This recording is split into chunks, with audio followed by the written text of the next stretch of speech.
Praise the lord. మన తండ్రి అయిన దేవుని నుండి, మన ప్రభు అయిన క్రీస్తు నుండి పరిశుద్ధాత్మ ద్వారా కృపా సమాధానాలు మీ జీవితాలకు కలుగునుగాక. బాగున్నారా ప్రియులారా? యేసయ్య మహాకృపను బట్టి దేవాతి దేవుడు మన జీవితంలో మరొక నూతనమైన దినాన్ని మనకిచ్చి సజీవుల లెక్కలో ఉంచి మనలను బలపరిచినటువంటి దేవునికి స్తుతి, ఘనత, మహిమ, ప్రభావములు కలుగునుగాక.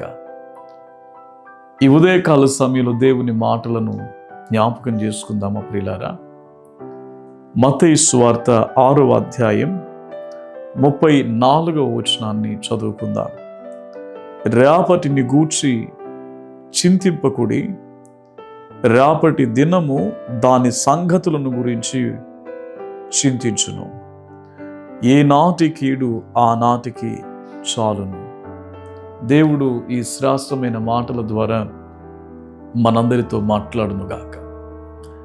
ప్రియులారా, యేసుక్రీస్తు ప్రభువారు తెలియజేస్తున్నటువంటి ఒక శ్రేష్టమైనటువంటి మాట ఏమిటనంటే, రేపటిని గురించి చింతించకుడి. ఈ దినాన్న ప్రియులారా, చాలా మంది జీవితాల్లో చింతతో కుమిలిపోతున్నటువంటి వారు ఉన్నారు. ప్రియులారా, రేపు మనది కాదని, రేపు ఎలా ఉంటుందో, ఎలా సంభవిస్తుందో కూడా మనకి తెలీదు. దానిని గురించి దేవుని వాక్యం అనేకమైన విషయాలు మనకు తెలియజేస్తూ వస్తూ ఉంది. ప్రియులారా, ఎందుకు దేవుడు దానిని అలా గోప్యంగా ఉంచారు అని అంటే, రేపేం జరుగుతుందో నీకు తెలిస్తే ఆ పరిస్థితులను బట్టి మనం తట్టుకోలేం. అది దేవుని ఆధీనంలో ఉంచబడింది.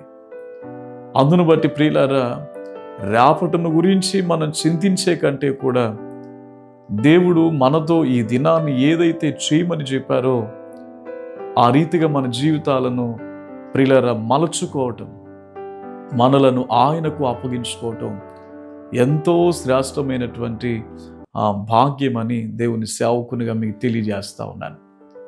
ప్రియులారా, రేపటి దినము కూడా నీకు ఆశీర్వాదకరముగా ఉండాలి అని నువ్వు భావిస్తున్నట్లయితే ఈ దినము నీవు దేవుని యొద్ద నీ జీవితాన్ని అప్పగించుకోవాలి.